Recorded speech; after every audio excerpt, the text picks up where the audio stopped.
Donc, on va écouter donc la première question. Bonjour Genesis, c'est Lydie depuis le Cameroun.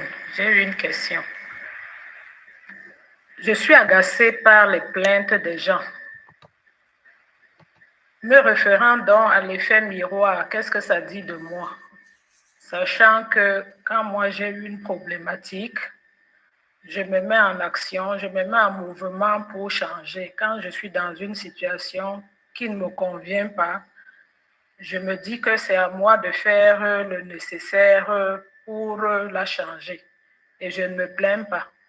Donc, mon agacement, là, qu'est-ce que ça dit de moi? Merci. Ok, merci Lydie.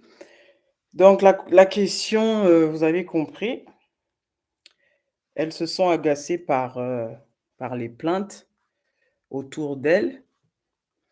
Elle ne comprend pas, enfin, elle essaie de le comprendre par rapport à elle-même.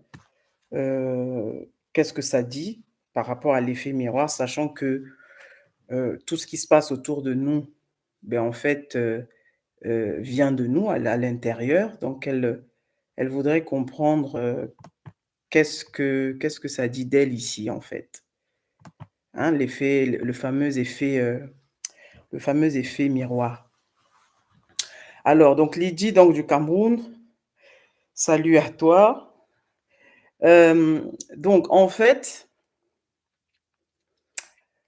pour comprendre, ça, pour comprendre le phénomène de l'effet miroir, il faut déjà, il faut déjà comprendre, l'affaire de en fait, l'histoire de la dualité là. La dualité, on sait pour ceux qui suivent, c'est une illusion, n'est-ce pas? C'est l'illusion du mental. En réalité, il n'existe que le un. Il y a pas de dualité, sinon, beh, ça serait dire que Dieu est une chose, la création en est une autre, ainsi de suite et cetera. Donc quand on est dans un quand on est en train de vivre quelque chose qui apparemment ne ressemble pas à ce qu'on pense être à l'intérieur, ça veut simplement dire qu'il y a une, il y a une incohérence ici entre qui on pense être et qui on est réellement. C'est pas cohérent, en fait. À l'extérieur, c'est comme quand tu souris devant un miroir. Tu vas sourire devant un miroir. Tant que tu ne souris pas, si tu n'as pas d'expression sur ton visage, de l'autre côté du miroir, tu peux pas avoir un sourire. Je veux dire, quand tu te mets devant face à un miroir, ben, tu souris, automatiquement, tu vas te voir sourire en face. Dès que tu enlèves ton sourire, le sourire disparaît. C'est exactement la même chose. Donc ici, la question c'est, j'ai l'impression, je ne comprends pas, pourtant moi quand je suis, quand j'ai, il y a des choses que je n'aime pas dans ma réalité. Je fais les choses en gros. Hein, donc là, je paraphrase ce qu'elle veut dire ici. Pourtant, moi, je fais les choses. Je sais comment prendre sur moi, je sais comment me remettre en question et je n'accuse pas l'extérieur, donc j'essaie de voir en moi-même qu'est-ce qui ne va pas et tout. Mais je ne comprends pas que pourtant je fais cela, mais à l'extérieur, j'ai un tableau différent. Et en fait, le truc avec l'effet miroir, c'est que le tableau ne ment jamais. C'est ça le truc en fait, c'est que le tableau ne ment jamais. Parce que ce que tu vois dans le tableau, c'est réellement ce que tu es. Donc ce que tu te dis là, c'est ce que tu n'es pas. Tu crois l'être, mais dans le fond, tu ne l'es pas. Sinon, le tableau te le montrerait. Maintenant, je vais te dire ici par rapport à l'exemple que tu as pris, euh, pourquoi c'est ainsi. Toi, tu te dis, ça c'est le piège en fait des perfectionnistes, d'accord?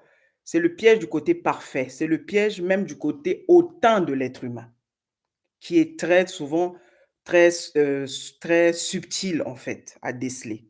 Les gens n'acceptent pas souvent ce truc-là parce que, ben, c'est une caractéristique très souvent que l'homme ne veut pas voir. Tu verras que derrière le côté perfectionniste, il y a toujours il y a une forme d'orgueil. C'est-à-dire, il y a cette notion de «je suis mieux que l'autre». Parce pourquoi? Sinon, il y a cette recherche de perfection comme c'est comme une sorte de c'est une forme de se prouver que. C'est subtil, hein, c'est inconscient, c'est subtil. Et donc, une fois de plus, on essaie de comprendre ici. Et ce qui est très subtil avec l'ego, c'est que c'est ça. Il va te donner l'impression que tu es aligné. Il va te donner l'impression que tu fais tout bien. Jusqu'au moment où, effectivement, il commence à y avoir de la conscience, il commence à y avoir cette humilité de vouloir voir ce qui ne va pas. Et bien là, finalement, tu vas commencer, ah, peut-être que je me suis trompé. Donc, l'agacement ici, c'est ta clé. C'est la clé. C'est ce qui doit je pense que c'est ce qui t'a fait réagir d'ailleurs. C'est pourquoi on en parle, en fait. En fait, l'agacement est une émotion. Donc, ça vient d'un sentiment plus profond. Le fait que toi, tu saches faire les choses, il y a quelque chose ici de plus subtil que tu attends des autres. C'est-à-dire cette perfection que toi, tu t'infliges, tu l'attends de façon inconsciente des autres. C'est pour ça que ça produit en toi l'agacement. Sinon, l'agacement ne serait pas là. C'est pour ça que je te dis que le tableau ne ment jamais. Et j'aime bien cette question parce qu'il y a beaucoup effectivement de personnes qui sont dans toutes ces procédures de je suis bien, je suis un avec moi-même. Et c'est très, très, c'est-à-dire entre l'un ou l'autre, parfois c'est une petite ligne seulement. Parce que l'ego le mental est, rappelez-vous, on a été conditionné par lui. D'accord? Il y a des gens qui vivent à partir de lui, donc à partir de ce mental, qui ne pensent pas que autre chose que cette façon de faire-là existe. C'est pour ça justement qu'on y met de la conscience. Donc l'agacement ici, c'est ce qui t'a comme mis un petit peu qui a mis le doigt dessus en te disant: «Mais c'est bizarre, pourtant moi je fais le travail». Pourtant, moi, quand ça ne va pas, quand je ne veux pas d'une certaine réalité, je fais tout pour que ça fonctionne différemment, pour que ça change, pour que ça ressemble à ce que je veux profondément.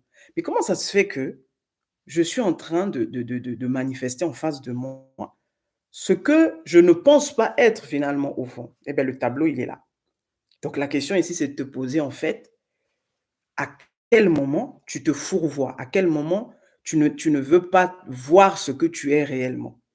Donc c'est pour ça qu'il y a ce côté agacé qui est là pour te dire, il y a un truc ici qui est très, très profond, qui est sous-jacent en toi, que tu ne veux peut-être pas voir. Sinon, tu ne serais pas agacé, en fait. Parce que quand, en fait, tu es parfaitement aligné, il n'y a pas, une situation de jugement, si tu veux, hem, possible, selon l'amour. Là, je parle, en fait, du principe de l'amour même. L'amour, c'est quoi? L'amour, c'est l'équilibre. D'accord? L'amour, c'est l'équilibre, c'est ni le oui, c'est ni le non, c'est ni le plus, ni le moins. C'est juste l'équilibre. Il est juste. Il ne dit pas ce que c'est bien, il ne dit pas que c'est pas bien. Il est. Donc, toutes les situations, pour lui, c'est lui à un niveau plus ou moins élevé, ou voilà, plus ou moins élevé. Maintenant, dès le moment où il y a une perception, dès le moment où il y a un jugement, il y a quelque chose de subjectif ici. Tu commences à dire: «Ça, c'est pas bien, ça, c'est mieux».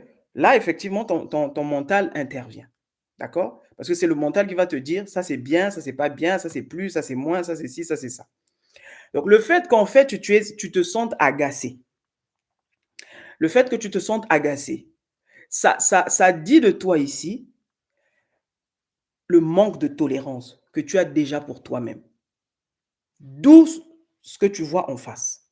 C'est-à-dire que c'est une intolérance vis-à-vis de toi. C'est pour ça que je parle du côté perfectionniste. C'est-à-dire que il faut que tu checkes, il faut que tu t'observes suffisamment pour voir est-ce que le fait que le fait, par exemple, que tu veuilles ce que tu veuilles, peu importe ce que tu veux, peu importe ce que tu vis, est-ce que tu le vis vraiment parce que tu es, dans cette liberté de ton âme ou tu le vis parce que derrière, il y a un schéma qui est masqué? Je ne sais pas si tu comprends ce que j'essaie de dire ici. Parce que c'est très subtil les histoires de l'histoire de la dualité, machin et tout ça, c'est très, très subtil. Et donc, comme je dis toujours, tu veux avancer en conscience, il faut il faut être honnête avec toi-même. C'est-à-dire que le miroir ne peut pas te tromper. Le miroir qui est en face est en train de te dire ce que tu es profondément. Donc, c'est à toi d'aller essayer de voir, bah, attends, est-ce que réellement, quand j'accepte, par exemple, ou est-ce que réellement moi, là, tu parles maintenant de toi.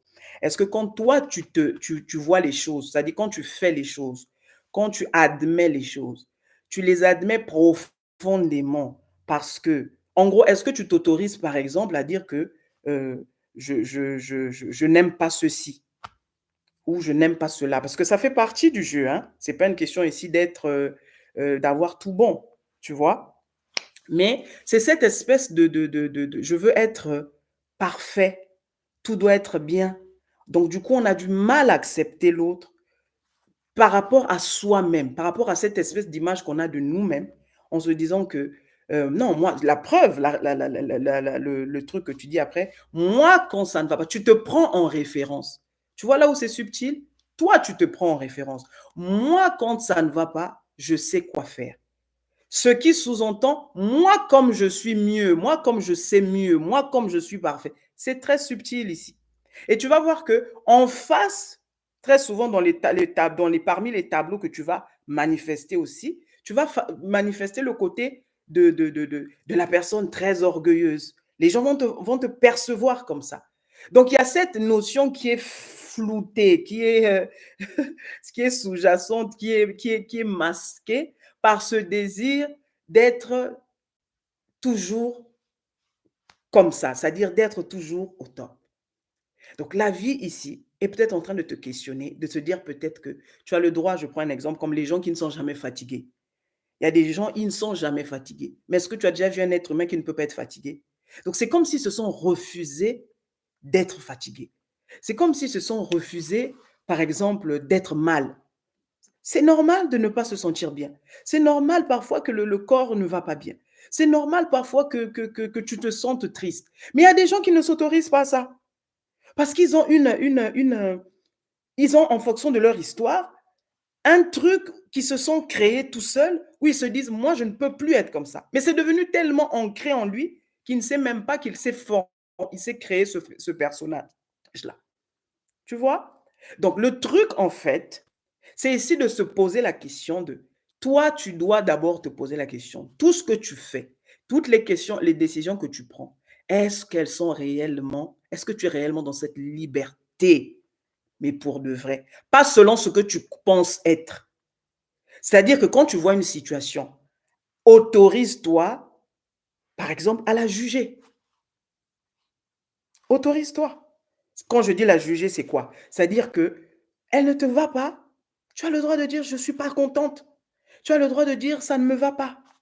Tu as le droit de dire je n'aime pas ça. Je préfère l'une plutôt que l'autre. Et c'est ce que tu es venu expérimenter, n'est-ce pas? La fameuse dualité. Donc l'une te plaira, l'autre ne te plaira pas. L'un te conviendra, l'autre ne te conviendra pas. Maintenant, c'est est-ce que tu t'autorises suffisamment ça? C'est pourquoi en face, tu as des personnes récalcitrantes, des personnes comme des personnes qui sont toujours en train de résister. Donc, c'est toi-même ici qui est en face, mais sous une autre forme. Donc, ces gens qui se plaignent, c'est quoi en fait? C'est cette résistance à ce qui est. Et c'est ce que ça dit de toi-même. Donc, à un moment donné, il faut te poser les bonnes questions. Et comme je dis, comme je dis souvent, ben, il faut être vrai. OK? Et moi, personnellement, c'est des choses qui m'ont, moi, aidé parce que je, personnellement, pendant longtemps, effectivement, quand je n'avais pas tout ce que je vous partage ici. Des fois, il y a cette parfois notion de culpabilité. Tu te dis, il y a cette espèce de, tu vois, de croyance selon laquelle on doit être irréprochable, vous savez? Et c'est ce que souvent les gourous de la spiritualité vendent. Quand on commence à marcher spirituellement, quand on est dans cette notion de la conscience, on a l'impression en fait, on a tout bon, en fait.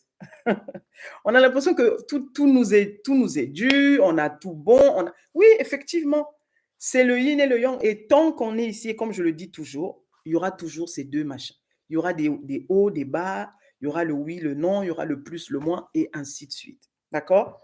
Donc ici, ce que tu es en train de voir, Lydie, c'est toi-même, cette résistance que tu as vis-à-vis de toi. Ça n'a rien à voir avec l'autre, ça tu sais que tu l'as compris, mais on est en train de te montrer la dureté que tu as vis-à-vis de toi-même. C'est-à-dire que les gens, c'est pour ça que tu as ce sentiment d'agacement. Si c'était de l'amour, c'est-à-dire si c'était de l'amour, si tu étais dans cette conscience de l'amour, tu n'aurais aucune, en fait, tu ne ressentirais aucune émotion, ni bonne, ni mauvaise. Tu serais juste neutre parce que tu es dans l'acceptation de ce qui est. Tu te dis, bon, en fait, ça ne susciterait en toi rien. Mais le fait que ça suscite en toi cette émotion, et on est en train là, ici d'en parler, ça dit ici de toi que c'est ce qui se passe en toi et peut-être qu'il est temps que tu regardes les choses différemment de ce que tu penses. D'accord? Donc, comme je vais continuer je vais continuer le, le, le- je vais continuer le message. Alors, je vais continuer le message. Alors attendez, donnez-moi 2 secondes. On a sonné chez moi. Donnez-moi 2 secondes, hein.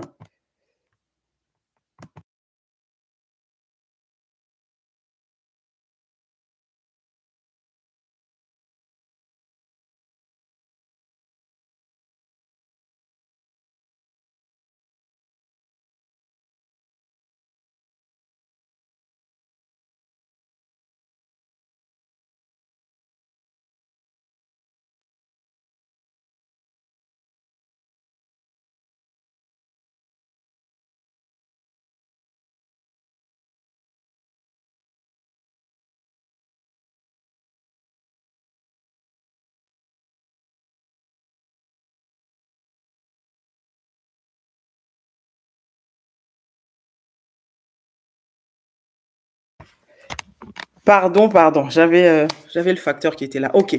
Donc j'étais en train de dire en fait, le sentiment même de l'agacement en fait que tu ressens, c'est un signe en fait, hein. C'est comme, le truc on t'a mis là pour que tu puisses justement te questionner comme tu le fais et tu avais rajouté sur ton message vocal: «À propos de la question, je voulais préciser que je pense que chacun fait du mieux qu'il peut avec sa conscience et son intelligence du moment. N'empêche que je suis agacé quand j'entends mes proches se plaindre. Merci.» Vous voyez? Donc le n'empêche que, c'est le mais. C'est ce qui vient faire opposition ici dans une phrase. C'est-à-dire que je comprends, mais. Donc le mais annule la première phrase. Vous comprenez? Et c'est ça qui est subtil avec le mental. Il va essayer. Il te fait croire que c'est bien, que c'est correct, que tu es aligné, tu es ci. Il te dit non, je comprends que tout le monde fait de son mieux, mais en fait, en même temps, il n'accepte pas, d'où l'agacement. C'est ça qui est subtil avec le mental. Donc, et c'est ça que tu dois voir ici, c'est ça que tu dois essayer de comprendre par rapport à toi-même. Mais tu as une clé, tu as une clé, tu as une clé qui devrait t'aider, hein. Cet agacement-là n'est pas là pour rien. Il est justement là pour te dire, écoute, il y a quelque chose peut-être qu'il faut revoir ici. Il y a quelque chose que tu crois que tu maîtrises ou que tu crois être, mais en fait que tu n'es pas du tout. Et on est en train de te montrer d'aller dans ce sens-là pour essayer de comprendre. D'accord, Lydie? En tout cas, Heu, voilà Lydie, elle écrit: «Pourtant je pense être très bienveillante envers moi-même». Voilà, ben, c'est ça le truc. Il faut aller en profondeur ma chérie. C'est ça justement, le truc avec le truc. C'est pour ça que je vous dis, le miroir ne te trompera jamais. Tu veux savoir où tu en es, vois simplement ce qui se passe autour de toi.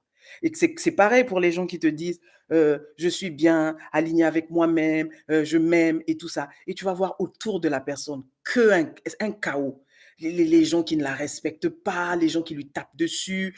Vous voyez? C'est des choses, tu dois te poser les questions. Tu dois te poser. Quand tu as compris les bases de la loi du un là, la loi du miroir, tu ne vas plus te laisser berner. Le mental est très subtil, les amis. Vous avez tu vas avoir l'impression que je suis OK, je suis aligné. Mais en fait, il y a quelque chose ici peut-être que tu n'oses pas. Il y a quelque chose ici peut-être que tu ne veux pas regarder. Voyez? Voilà. Merci, Lydie. Si tu veux, tu pourras me contacter en aparté. Je vous assure, j'attendais en fait un colis. Ils n'arrêtent pas de sonner, ressonner. Pardon, je reviens.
Pardonnez-moi, encore voilà. OK. Donc si jamais, hein, Lydie, si jamais tu veux en parler, ben, il y a pas de souci, on peut en parler. Mais, voilà, c'est en gros, c'est ça. Donc le miroir est là juste pour te montrer en fait, qui tu es. Maintenant, c'est à toi d'aller creuser. Faut aller creuser, faut aller creuser, faut aller creuser. C'est pas là pour rien en tout cas, hein. C'est pas là pour rien. OK? Je vais speeder un peu parce que, je vais débrancher un peu plus rapidement que d'habitude.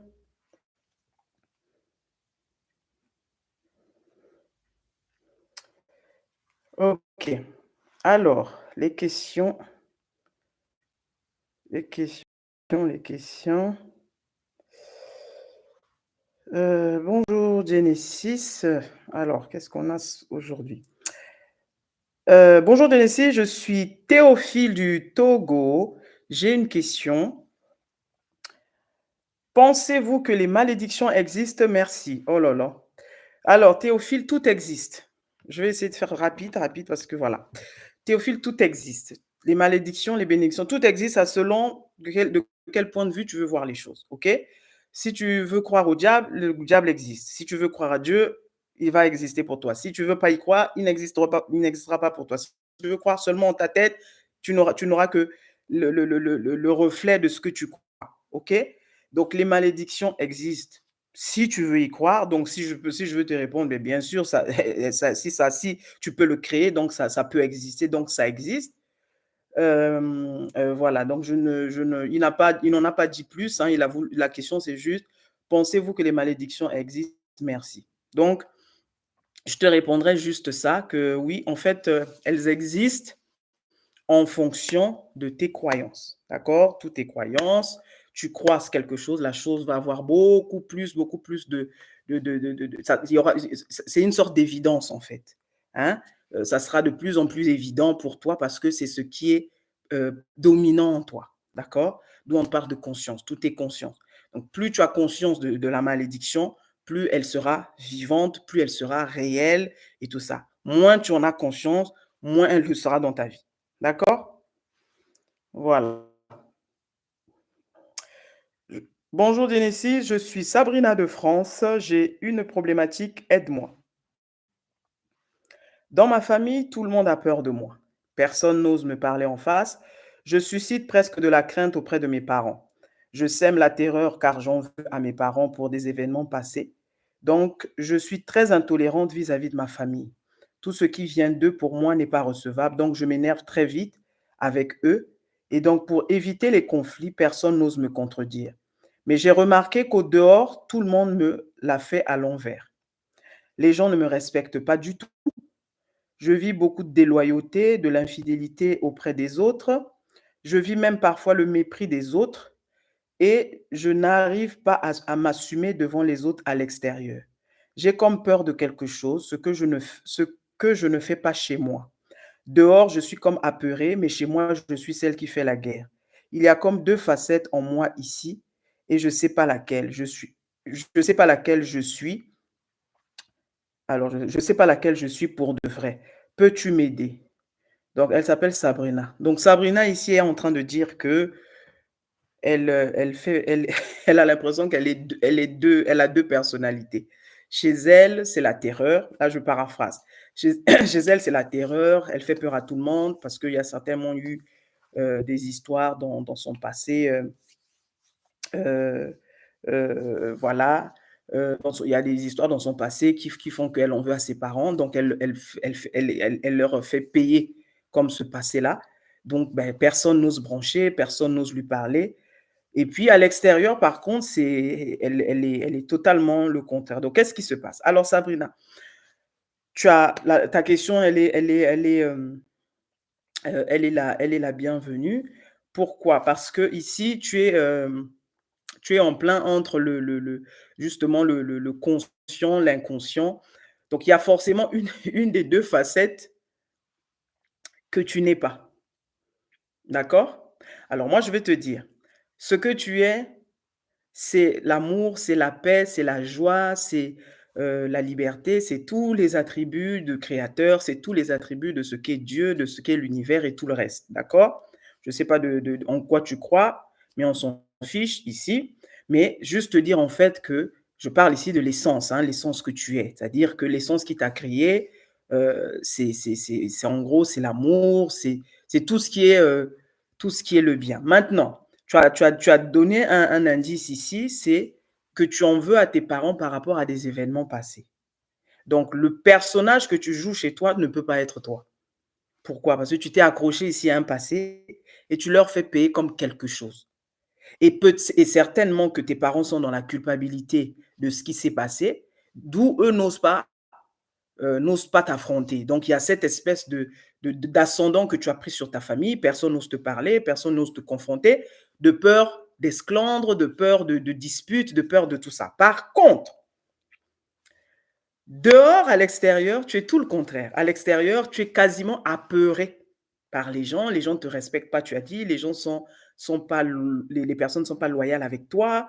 Et tu as du mal à t'affirmer comme tu le fais chez toi. Donc ici, il y a celui que tu es, c'est-à-dire que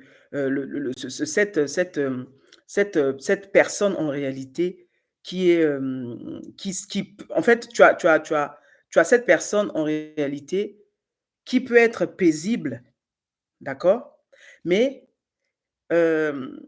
qui pour se faire valoir a besoin de créer tous ces masques, d'accord? Celui que tu vis avec tes parents, par exemple, en famille, ça, c'est un masque que tu t'es créé. Donc, c'est ici, il y a une douleur que tu ne veux plus revivre. Hein, tu te protèges comme ça en étant dans la confrontation à chaque fois. C'est pour ça que tu as parlé de toi comme étant la guerrière. C'est toi que tu fais la guerre à la maison, mais à l'extérieur, tu es dans tes petits souliers. Tu vois? Euh, comprends ici en fait que tu n'as besoin de rien prouver, ni à toi, ni aux autres. La seule chose que tu as besoin de faire, c'est d'être qui tu es vraiment. C'est-à-dire, si la personne que tu es, c'est cette personne donc vulnérable-là, qui est justement, qui peut avoir peur des autres, qui peut peut-être même avoir peur de s'assumer devant les autres, mais c'est à toi de trouver ton équilibre ici, Sabrina. Hein? C'est à toi de trouver ton équilibre ici et Tu es dans cette espèce de guéguerre, mais avec toi-même. Tu penses qu'en fait, tu fais la guerre à tes parents. Tu penses qu'en fait, que tu es en train de régler des comptes aux gens ou je ne sais pas quoi. En fait, c'est toi qui es en souffrance en toi, à faire le yo-yo à chaque fois. OK? Le truc ici, c'est il faudrait que tu comprennes, c'est que tu es un être parfait. Peu importe ce que tu as vécu, Sabrina. Et je sais combien c'est facile. Le mental a du mal à entendre ce que je suis en train de dire là. Mais l'idée ici, c'est pas d'aller dans le sens du mental. On n'est pas ici pour cajoler le mental. Ça n'a aucun intérêt. Ici, c'est comprendre comment les choses fonctionnent, comment le mental humain fonctionne. OK?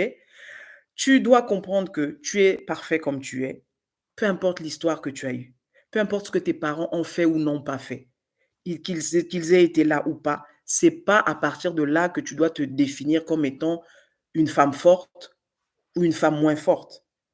La preuve, à la maison, tu sembles être forte, mais à l'extérieur, tout le monde te piétine. Donc ici, tu dois trouver ici ta vérité profonde. Et quelle est-elle, cette vérité? C'est que tu n'as pas besoin de rendre des comptes à qui que ce soit. Tu n'as pas besoin de correspondre à une sorte à un truc, là, une sorte de modèle ou familial ou sociétal. Tout ça, là, tu dois comprendre que tel que tu es, avec l'histoire que tu as eue, avec le passif que tu as eu, avec tout ce que tu as vécu, tu es parfaite. Tu as vécu des expériences qui t'ont mené jusqu'ici. Essaie de regarder ces expériences avec, avec un peu de recul. Très souvent, on a du mal à accepter son passé parce que on l'a jugé, parce que. Mais quand on prend un peu de recul et on essaie de voir, essaie de trouver dans cette expérience-là ou dans ces expériences, ne fût-ce qu'une expérience, plutôt ne fût-ce qu'un côté positif de la chose. Et je t'assure qu'une fois que tu commences à voir la chose comme ça, tu vas cesser de la juger. Tu vas cesser de la juger. C'est parce que tu as un parti pris que c'est pas bien ce que j'ai vécu, c'est pas bien ce que mes parents ont fait, c'est pas. Quels ont été les bénéfices de ce passé-là? Quels ont été les bénéfices de ce que tu as vécu avec tes parents? Qu'est-ce que ça t'a apporté? Qu'est-ce que ça t'a ajouté? Quel est le plus que ça t'a rajouté? Quelle est la plus-value de cette expérience? Au-delà de tout le mal que tu as pu vivre, je t'assure que si tu veux le voir, si tu veux voir le bon dans quelque chose, tu vas le voir. Mais il faut que tu puisses t'ouvrir à cela. Il faut que tu arrives à t'ouvrir à cela. Tu vois? Quand tu vas commencer à voir les choses comme ça, déjà, tu cesseras de faire la guerre à tes parents. Parce qu'ici, tu es vraisemblablement dans le déni de toi-même. C'est pour ça que tu as, comme tu l'as dit, l'impression d'avoir deux facettes. J'ai l'impression d'être en même temps la femme forte, donc la guerrière, et la femme complètement apeurée, inutile, qui ne peut rien faire, qui ne peut pas faire de mal à qui que ce soit. Maintenant, c'est à toi de trouver ta vérité. Mais la vérité ici, une fois de plus, c'est pas le fait d'être forte, c'est pas le fait d'être ceci ou de cela. C'est juste d'accepter que l'expérience est ce qu'elle est. L'expérience m'apporte pour que je grandisse, pour que j'en sache davantage sur moi. J'avance, j'évolue. Mais je ne suis rien de toutes ces expériences. Donc, déjà, sortir de ce tableau-là, hein, sortir de cette identification en pensant que je suis ci, je suis ça, on m'a pas assez donné ci, on m'a pas assez fait ci. Tu comprends, Sabrina? Tu vas voir qu'une fois que tu vas être à l'aise avec ça, tu cesseras de juger tes parents. Un jour, tu pourrais même leur dire merci. Parce que je vous assure, moi, dans mon cheminement, je comprends en fait la magie en fait de voir l'amour en toute chose. Je vous assure les amis, quand tu prends du recul et que tu commences à voir l'amour en toute chose, même celui qui est en train de te faire, que tu penses qui est en train de te faire du tort, entre guillemets, à ce moment-là, sur le coup, ta chair va prendre un coup parce que tu as tu as des émotions et tout ça. Mais avec du recul, tu te dis, ah oui, il fallait que je passe par là, il fallait que je connaisse cette personne, il fallait que je vive cette expérience, il fallait. Et à la limite, tu es dans la gratitude de ce que cette expérience a été pour que tu sois ce que tu es aujourd'hui. Donc, cette notion de jugement disparaît peu à peu toute seule. Donc, tu n'as pas besoin, Sabrina, de vouloir te bomber la poitrine en disant non, mes parents, je vais leur faire payer ce qu'ils m'ont fait. Et là, c'est la terreur. Et de l'autre côté, à la maison, à l'extérieur, c'est les gens te piétinent, les gens te martyrisent, les gens. Accepte d'être qui tu es, mais tout en prenant conscience que le véritable toi mérite d'être respecté, le véritable toi mérite d'être aimé, le véritable toi mérite d'être considéré, ainsi de suite. Mais le fait de vouloir être respecté, c'est pas en allant taper sur tout le monde. Tu vois, c'est pas en allant taper sur tout le monde, c'est pas en insultant tout le monde, c'est pas en essayant d'être qui tu n'es pas. Ça ne sert à rien, ça. La preuve, ça va toi-même t'abîmer parce que c'est toi qui t'abîmes émotionnellement et tu vas avoir un environnement qui sera complètement toxique, en fait. Et ça, c'est toi qui l'as créé. Hein. C'est toi qui l'as créé et c'est toujours toi qui le crée. D'accord, Sabrina? Je pense t'avoir répondu. Donc, tu voulais savoir, en fait, les 2 facettes, en fait, c'est parce que tu ne sais pas encore qui tu es. C'est pour ça que tu as l'impression, mais tu ne peux pas être, gentil à la maison et être un tueur hors série à l'extérieur. Il y a quelque chose ici qui ne va pas. Donc, à un moment donné, il faut que tu choisisses d'abord où tu es le tueur en série ou alors tu es le petit toutou, mais qu'à cela ne tienne, l'un ou l'autre, rien de tout ça ne va, ne te, ne te, tu ne dois pas t'identifier à l'un ou l'autre. Quel que soit ce que tu es en train de vivre, c'est toujours des expériences. Et de ces expériences, tu dois tirer le maximum d'enseignements pour toi-même. Qu'est-ce que ça t'a appris, qu'est-ce que ça t'a apporté, etc. OK? Voilà Sabrina, bon vent à toi, à bientôt. Bonjour Genesis, je suis Joséphine du Cameroun, j'ai une question. Je sors avec un homme marié depuis quelques années, il est de moins en moins impliqué dans notre relation. Je perds patience car j'ai comme l'impression que c'est un signe que je dois quitter cette relation. Que penses-tu de telle relation? Suis-je en palabre avec Dieu? Quels conseils me donnerais-tu? Merci pour vos contenus. Votre aide est inestimable. Alors, Joséphine du Cameroun, nous te saluons. Euh, nous te saluons. Alors, tu sors avec un homme marié, tu le sens moins impliqué et tu voudrais, tu perds de plus en plus patience et tu le prends comme un signe de sortir de cette relation. Alors, euh, l'histoire des signes, le signe n'est jamais à l'extérieur. Déjà pour recadrer les choses, on entend souvent ça, surtout dans le milieu religieux. Dieu m'a envoyé un signe, j'ai reçu ci, j'ai reçu ça. On a tous des trucs comme ça qu'on a créés, des sortes de règles que nous avons créées. Quand je vois ça, quand je vois par exemple des plumes par terre en marchant, ça veut dire ceci. Quand je vois un arc-en-ciel au-dessus de je ne sais quoi, ça veut dire cela. Vous voyez, on a tous créé des choses. Et comme je l'ai dit tout à l'heure, tu vis ta croyance, en fait. Hein? Tu vis ta croyance. Donc, quand tu dis que c'est un signe, c'est comme si le signe ici devient extérieur à toi, c'est comme quelque chose qui viendra de l'extérieur. Non, le signe ici, c'est toi, dans l'émotion que tu es en train de ressentir, qui te dit qui te fait voir cette impatience. Tu me poses la question de savoir qu'est-ce que je pense de telle relation. Donc, tu me demandes mon avis. OK? Que penses-tu de telle relation? Ben, écoute, Genesis ne croit pas en ce type de relation. Donc, je répète, ici, c'est moi. Tu me poses la question, donc je te réponds. Genesis ne croit pas en ce type de relation, c'est-à-dire les relations où on est 3 ou 4 ou 5. Enfin, personnellement, ça ne fait pas partie de mes croyances. Euh, suis-je en palabre avec Dieu? Absolument pas. Tu es en palabre avec toi-même.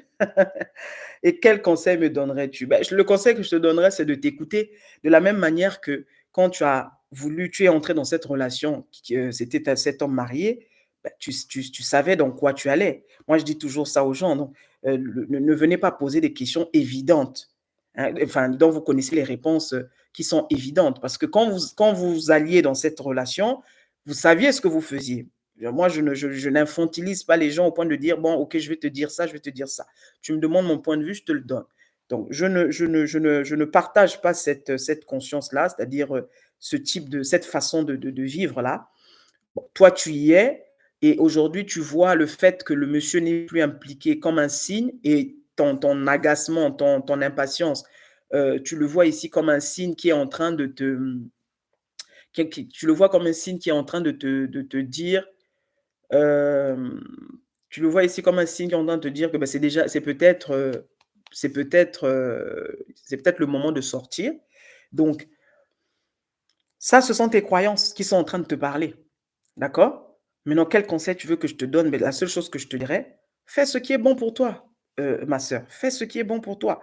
Personne ne viendra jamais personne ne sera jamais à ton, comment dire, à ta place.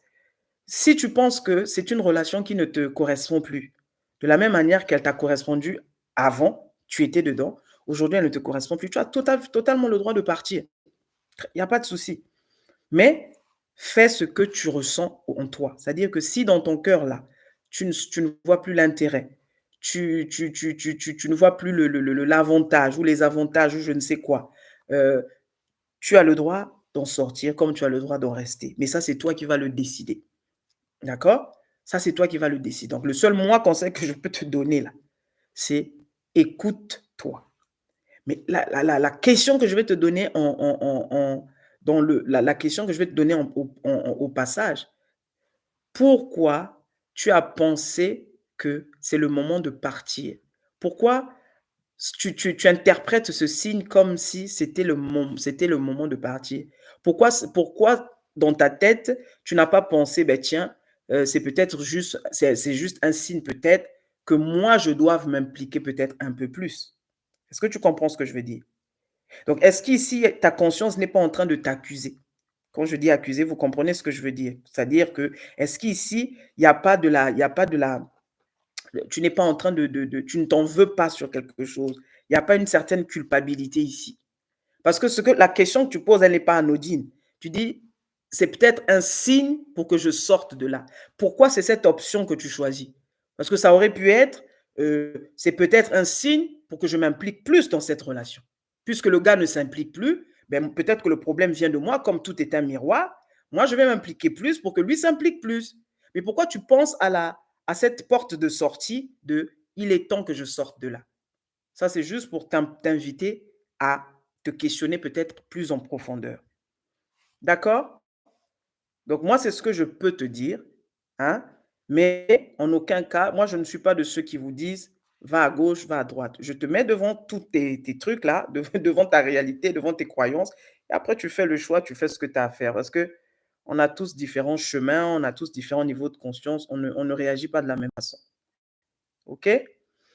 Donc, voilà, Joséphine, j'espère que tu m'as compris et merci pour ton petit message à la fin pour les contenus les contenus qui sont d'une aide inestimable. Merci à toi. Bonjour Dionésie, je suis Rebecca de la Côte d'Ivoire. Je me suis mariée à un homme riche en Afrique. Mais je me rends compte car j'ai découvert qu'il est dans les sciences occultes. Intéressant ça. Il y a une chambre dans laquelle je ne peux rentrer dans notre maison. Il ne me touche pas sexuellement les vendredis depuis qu'on est mariés et nous ne mangeons pas de viande. Je te suis presque depuis le début de ta chaîne et je te trouve très constante dans ta philosophie et fidèle à toi-même. Merci pour qui tu es. À force de tes enseignements, je sors peu à peu des croyances religieuses et j'ai pris le pari d'aller ouvrir cette chambre en toute conscience. Et là, j'ai vu un hôtel avec plein de choses, des mixtures, des charmes. Et à un endroit, j'ai même vu mon nom, celui de nos enfants et certains membres de sa famille. Bizarrement, je n'ai pas eu peur. J'avais un tel courage que je ne peux même pas expliquer. C'était comme s'il n'y avait rien dans cette pièce. Après avoir tout vu, j'ai pris en photo et en vidéo, puis j'ai refermé la porte. Il est rentré la semaine d'après car il était en voyage. Il me fait une grosse accolade et me regarde dans les yeux et me dit: «Pardonne-moi chérie, pour tout, pardonne-moi». J'ai rien dit, j'ai rien répondu. Aujourd'hui, il veut que nous divorcions à l'amiable et me promet de me donner tout ce que je veux. Je ne lui ai rien dit de ce que j'ai vu, mais tout autour de moi est en train de se mettre tout seul en place. Genesis, je ne veux pas divorcer pour nos enfants. Ils sont deux. Ils sont juste préadolescents et je veux qu'ils grandissent aux côtés de leur père. Mais j'avoue que cette découverte me met non seulement mal à l'aise, car je ne partage aucunement ses pratiques, encore moins ses croyances aujourd'hui. Je dois dire que l'argent, l'opulence m'avait rendu aveugle à l'époque. Genesis, aide-moi, que ferais-tu à ma place? Oh là là. C'était un peu long, donc vous avez compris, c'est une femme qui est mariée à un monsieur qui est riche apparemment en Afrique et elle n'a pas dit d'ailleurs le pays, elle ne s'est même pas présentée, je pense. Non, si, Rebecca de Côte d'Ivoire. Bon, je ne sais pas s'ils vivent en Côte d'Ivoire, mais elle a dit qu'il est riche en Afrique. Mais en tout cas, Rebecca est mariée à un monsieur riche. Elle a découvert dernièrement qu'il est dans les sciences occultes. Bon, donc des gens qui croient en tout ce qui est magie noire, machin et tout ça. Et il y avait cette chambre dans laquelle elle n'était pas autorisée à entrer. Donc certainement depuis le début de leur mariage. Et elle suit donc les vidéos de Genesis, elle écoute et tout ça, et ça a boosté sa foi, ça a boosté sa confiance, son estime et tout le reste. Et donc, elle a décidé d'aller ouvrir cette chambre en conscience alors que son mari était en voyage. Et là-dedans, elle a découvert le poteau rose, des mixtures, des trucs, enfin, comme on peut l'imaginer, quoi. Elle a vu son nom et celui de leurs enfants et celui des parents du monsieur. Et elle veut savoir, le monsieur, au retour de ce voyage, lui a donné une accolade en le regardant dans les yeux et lui disant: «Pardonne-moi chérie, pardonne-moi pour tout». Et il veut divorcer en lui promettant que il va tout lui donner, mais elle veut pas parce que elle veut pas divorcer pour leurs enfants. Elle voudrait que les enfants soient grandissent aux côtés de leur père. C'est des préados, hein, donc on imagine autour de 12-13 ans peut-être un peu moins. Voilà, et elle me demande ce que moi j'aurais fait. Quand vous posez vos questions, faut pas demander mon avis, hein, parce que vous n'êtes pas sûr de pouvoir digérer mes réponses. Oh. Ah là là. En fait, écoute, tu es face certainement à, très certainement même, en fait, on parlait justement du miroir au départ. Le miroir ici a ceci de vrai, c'est que il y a quelque chose certainement qui te turlupinait depuis le départ et tu as voulu mettre, comme on dit, le doigt dessus, d'accord? Et ton esprit est allé dans ce sens-là. Tu as fait parce que je crois qu'elle dit à un moment donné elle dit quoi? Est-ce qu'elle dit d'où elle est, de quelle religion elle est ou pas? Heu, Elle parle pas, elle dit non, elle dit pas d'où elle non. Donc en gros, elle dit qu'elle écoute mes contenus et depuis ça l'a boosté et ça lui a permis de faire ce truc-là qu'elle avait jamais fait parce que, vous savez dans ces choses-là, pour ceux qui sont familiers à ce type de choses, vous savez que quand il y a des interdits, il y a des interdits, hein, c'est pas négociable et tout ça. Donc elle a fait un pas, elle a fait un bond, elle est allée, elle a ouvert cette chambre-là et elle a vu toutes ces choses.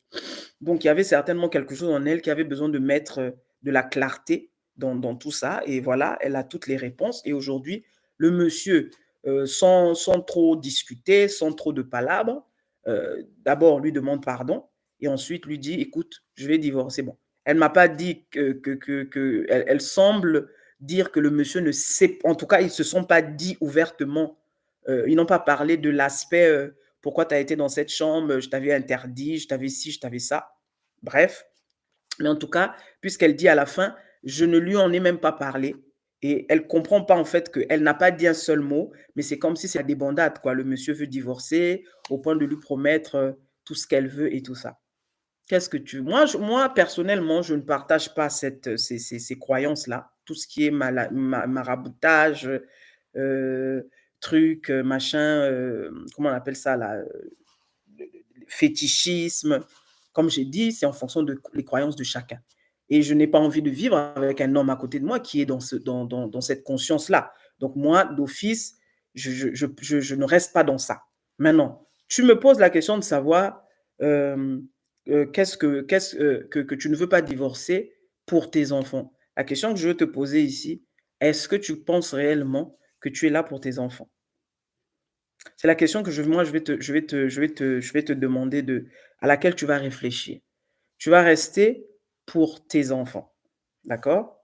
Est-ce que réellement c'est pour tes enfants ou c'est pour toi? Parce que plus loin tu parles de l'opulence, de machin qui t'aurait rendu aveugle. Tu as dit ça, je crois, à la fin. Heu,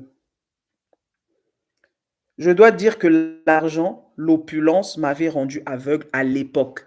Donc ça veut dire qu'il y a des il y a une raison ici bien, enfin, tu as été, le fait que tu te maries à cet homme, en tout cas de ce que tu dis là, l'argent était pour quelque chose, l'opulence était pour quelque chose. Puisque tu dis: «À l'époque, ça m'a rendu aveugle». Maintenant la question que moi je te pose, est-ce que cette condition-là, dans laquelle tu es, le statut et tout le reste, est-ce que ça ne continue pas à te rendre aveugle jusqu'à maintenant? Au point que tu es en train de te dire que: «Non, je vais rester là pour les enfants». Il faut que tu te poses les bonnes questions, Rebecca. Il faut te poser les bonnes questions. Je ne suis pas toi, je ne vis pas ce que tu as vécu, je ne connais pas votre histoire, ton mari et toi, d'où vous êtes partis, quand vous avez commencé, je sais rien. Tu vois? C'est un résumé que tu fais. En gros, tu as découvert que ton gars, il est dans des sciences occultes. Les noms qu'il a mis là, sur son autel là, heu les noms qu'il a mis sur son autel, c'est quoi? C'est pourquoi? C'est pour qui? C'est dans quel but? Tu vois? Mais toi, tu dis que tu ne partages pas ces croyances, tu ne partages pas cette façon de faire, tu ne partages pas, ces convictions-là. Heu, de qu'est-ce que tu vas pouvoir faire avec un type, heu, qui, heu qui ne vibrent pas parce que toi tu vibres en fait. Donc ça, c'est à toi de décider ça. Si ça te convient, ça veut dire qu'il y a quelque chose en toi, ça dit il y a quelque chose en toi qui se reconnaît dans ce qu'il fait. Parce que c'est comme ça, hein, on n'a même pas d'effort à faire. C'est ça que ça veut dire, vibrer. On vibre la même chose, on est à peu près, on vibre la même chose. Quand vous entendez souvent ça, hein, la fameuse vibration, on vibre une certaine fréquence et tout ça. C'est pour ça que nous avons les amis que nous avons, c'est pour ça qu'on s'entend avec les personnes avec lesquelles on s'entend, c'est pour ça qu'on se marie avec les gens avec lesquels on se marie. Tu peux pas être avec quelqu'un tu peux pas être avec une personne avec laquelle tu ne t'entends pas. C'est pas possible. C'est ce que je n'arrête pas de vous dire. Arrêtez de vous tromper. Tu peux ou ne pas aimer ce que tu es en train de voir à l'extérieur, mais le fait que tu te lies à cette personne, il y a quelque chose qui vous lie, c'est pourquoi tu es là. Maintenant, c'est à toi d'aller chercher, creuser, qu'est-ce que ça peut être? Vous voyez? Donc il y a pas de hasard. Je disais tout à l'heure à la première question, il y a pas de hasard. Le tableau extérieur est là pour te révéler toi. Maintenant, c'est à toi de te poser les bonnes questions. Là, tu as toutes les toutes les preuves, tu as pris en photo, tu as pris en vidéo. Il sort de ce truc sans discussion comme ça. Vous ne vous êtes pas disputé. Il veut demander le divorce. Il le demande à l'amiable. OK. Maintenant, c'est à toi de décider. Moi, qu'est-ce que tu veux que moi je te dise? Je n'ai pas suffisamment je n'ai pas tout en main pour pouvoir te répondre. Et même que ne serait-ce que le fait que tu puisses être, que tu puisses être, heu heu que tu puisses être, comment dire? Déjà en train de dire que j'ai découvert, donc tu ne le savais pas, apparemment. Tu ne le savais pas. J'ai découvert, je ne partage pas ces convictions, je ne partage pas cette façon de voir, mais je veux quand même rester. En gros, c'est ce que tu es en train de me dire. Je ne partage pas ceci, je ne partage pas cela, mais je veux quand même rester. C'est à toi de voir, Rebecca. C'est à toi de voir. Malheureusement, comme on dit, hein, la croix la croix, elle est individuelle. Chacun porte sa croix. Donc, moi, je ne peux pas te dire: «Sors de là». quand toi-même tu veux rester. Si tu veux rester, ben reste. Mais moi, si tu me poses la question de savoir si je reste là, je ne reste pas là une minute parce que ça, ce ne sont pas des choses, moi, auxquelles d'abord, un, je crois. Je ne partage pas du tout ces convictions-là. Je ne reste pas avec un homme avec qui tu dors la nuit et puis qui est quelque part dans des espèces de trucs en train de citer ton nom, tu ne sais même pas pourquoi. Non, voyez? Et ça, c'est propre à moi et ça m'engage moi. Maintenant, toi, tu fais ce qui est bon, ce qui est meilleur pour toi. OK, Rebecca? Courage, hein, courage. Dernière question, après on arrête. Bonjour Genesis, je suis Judith de France, j'ai une question. Je fais des choses automatiquement sans prendre plaisir à les faire, comme cuisiner, faire le ménage ou autre chose. J'ai un sentiment de vide intérieur, une perte de sens à la vie. Peux-tu me donner quelques conseils pour améliorer cela? Judith, le conseil, je te l'ai déjà dit, tu as besoin de connaître les fondamentaux, Judith. Les conseils, tu as vu, tu reviens, c'est toujours pareil. Ce vide-là, c'est pas parce que tu vas écouter un conseil à gauche, un conseil à droite. Le vide ici, il faut que tu te fasses aider, Judith. Les conseils, oui, mais à un moment donné, tu as besoin d'aller un peu plus en profondeur. Tu as besoin d'aller un peu plus en profondeur, Judith. On en a déjà parlé, tu m'as contacté pour ça. Mets-toi, comme on dit, dispose-toi et tu vois ce que ça donne. Si tu l'as jamais fait, essaye au moins une fois et tu vois ce que ça donne. Mais un conseil par-ci, un conseil par-là, des fois même, ça va pas plus te parler que ça, en fait. Parce qu'on parle ici d'un vide intérieur. Il faut que tu comprennes d'abord de quoi est fait l'homme. De quoi est fait l'homme, pourquoi il est sur Terre, la métaphysique autour de l'homme. Ensuite, les règles de, de, de, de, de, de, de, qui régissent cet homme-là. Ben, si tu arrives, tu prends un conseil par là-bas, tu prends un conseil par-ci, ça va pas t'aider plus, Judith. Parce que toutes les semaines, on sera là à dire les mêmes choses, tu poseras des questions encore et encore et encore. À un moment donné, quand tu vois que la problématique en toi, elle est très profonde, on se fait aider. C'est comme quand on est malade, c'est la même chose. Le corps, il va t'envoyer des signaux, tu vas avoir mal aux pieds, tu vas avoir du mal à respirer, tu vas faire de la fièvre, tu vas rester au lit, dans ton lit pendant, je ne sais pas, au départ, mais à un moment donné, tu vas plus pouvoir porter ce corps-là. Ben, tu vas appeler les urgences ou tu vas te retrouver à l'hôpital. Eux qui savent mieux vont te donner le traitement adéquat. C'est exactement la même chose. C'est exactement la même chose. Hein. Donc, le vide ici, tu ne prends pas plaisir à faire les choses, même les petites choses, cuisiner, tu as dit quoi? Faire la vaisselle, faire le ménage. C'est comme tu es en mode automatique. Donc là, ici, il y a une absence totale de toi-même. C'est-à-dire que tu vis c'est comme on dirait, tu vis, tu as l'impression de vivre, mais en fait, tu ne vis pas. Tu vois? Tu as l'impression de vivre, mais en fait, tu ne vis pas. Alors, à quoi est dû cela? Pourquoi tu en arrives là? Pourquoi tu vis ça? Pourquoi tu es dans cette situation-là? Tu vois? Mais un conseil ici, un conseil là, je t'assure, Judith, c'est pas ça qui va t'aider. Et parce que je suis sûre que tu lis des livres, je suis sûre que tu écoutes plein de conseils, mais tu en es toujours au même point. Tu en es toujours au même point de demander des conseils ici et là. À un moment donné, les amis, je vous le répète, je vous le dis, quand vous pensez que j'ai un problème, j'ai du mal à faire telle chose, j'ai du mal à comprendre telle chose, regardez autour de vous. La vie est là pour vous, comment on dit, pour vous exaucer. La vie est là pour vous répondre. C'est pas si compliqué. Mais on est effectivement dans tous ces schémas qui nous enferment, où on se dit que non, je peux pas, non, enfin, il y a tellement de règles. Mais la vie est là pour te répondre. Donc, quand tu sais que par toi-même, ou tu as essayé en tout cas, tu as essayé, tu as tout fait, je dis bien tu as tout fait, parce qu'il y en a qui n'ont pas fait grand-chose, mais qui vont te dire j'ai tout essayé. C'est-à-dire j'ai essayé, j'ai lu tel livre, j'ai fait ci, j'ai fait ça, je n'arrive plus par moi-même. Faites-vous aider. Faites-vous aider, je vous assure.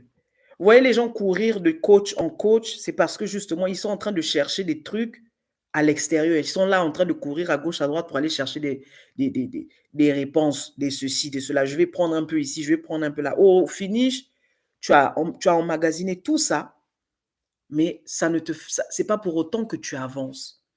D'accord? Ce n'est pas pour autant que tu avances. Moi, je dis toujours, ce monde est régi par des lois. Si tu crois qu'il y a un créateur, si tu crois qu'il y a une intelligence supérieure, si tu crois qu'il y a quelque chose au-dessus de la création, tu comprends les lois qui régissent ce monde, tu comprends celui qui a mis ces lois en place. Et donc, c'est de ça dont je parle quand je parle de comprendre d'abord la métaphysique autour de l'homme. Pourquoi tu as été créé, pourquoi tu es là, de quoi es-tu fait. C'est quoi tout ça là, quand tu as compris, ensuite tu comprends les règles qui régissent le monde là, je t'assure que tu auras de moins en moins de mal à comprendre certaines choses. Vous voyez?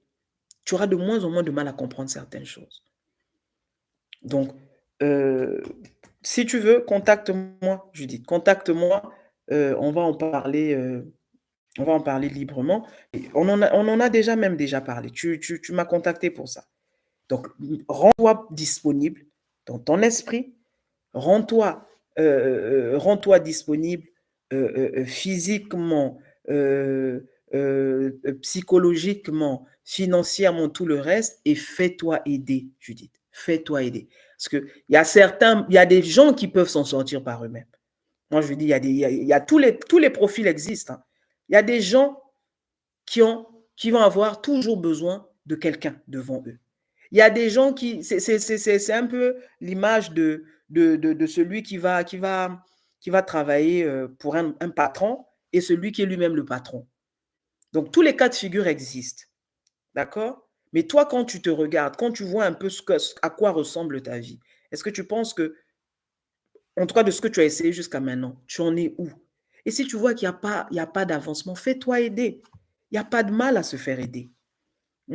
Fais-toi aider, demande à la vie. La vie te montre les choses de plusieurs façons, mais de plusieurs façons. Dans les rencontres que tu fais, dans les endroits que tu vas aller fréquenter, dans les appels que tu reçois. Mais le problème, c'est que tu ne peux pas le voir, tu ne peux pas le comprendre parce qu'il y a trop de barrières. Il y a trop de règles, il y a trop de ci, il y a trop de ça. OK? Donc, si tu veux, tu me contactes en privé, Judith, et on en parle si tu veux. Mais tu connais mon point de vue là-dessus. Moi, je ne pense pas que à ce niveau-là, bien entendu, à ce niveau, tu sens un vide intérieur, parce que ce n'est pas la première question que je prends de toi. Tu fais des choses par automatisme, tu as l'impression que tu as perdu goût à la vie. En gros, pourquoi tu existes? Ben, c'est le pourquoi que tu dois comprendre. Et pour cela, fais-toi aider. D'accord? Les amis, je vais vous laisser parce qu'il est l'heure pour moi de lever l'ancre. Donc, on se voit donc mardi prochain. Envoyez vos questions. Je vous souhaite un bon week-end. Merci d'avoir été là. Et puis, à plus.